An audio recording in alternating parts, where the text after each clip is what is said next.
this morning I got a call from the post office and our chicks are here, so it's time to put them in the brooder. They got shipped from Missouri on Tuesday, so it usually takes 2 days to get here.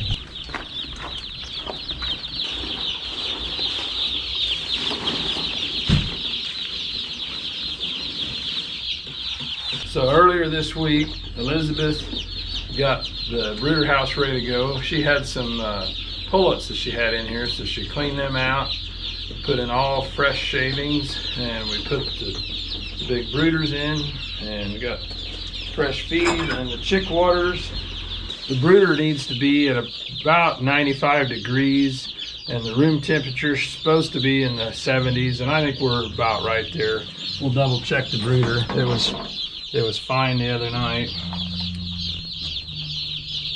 We'll just keep monitoring it. On newspapers, there's feed and grit.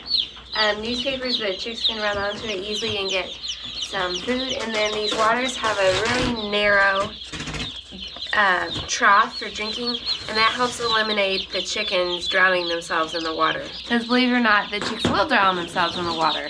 They like to hop in there, and they won't necessarily, I guess, drown themselves, but they'll get all wet and cold, and then they die from being cold. So you have to be careful with them, and we try and use certain waters to eliminate that problem.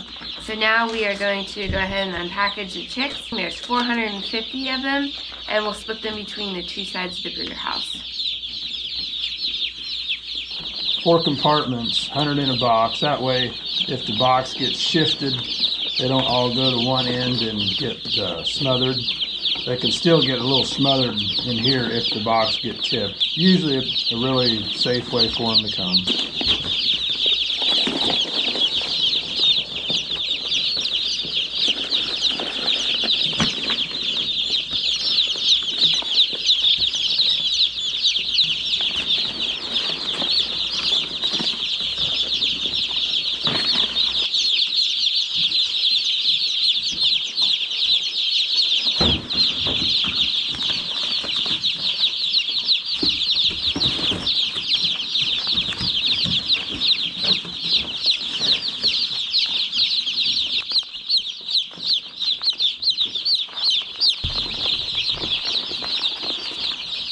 So it took a few minutes to unbox them, but now we are going to work our way out of here and take these boxes and put them in the trash. I'll come back and check on the chicks within the next half an hour to see how they're doing. So for the first day, I check on them every couple hours, make sure that the brooder temperatures are okay and that they're not drowning themselves and everything's going good. And then after that, I check on them, like the next day I'll check on them probably 4 times a day. And then I will go ahead and switch them from feed papers to actual feeders. They'll be in the brooder house for 3 weeks. And then we'll move them out on the pasture pens for 5 weeks. And that also kind of depends on the weather and the temperature.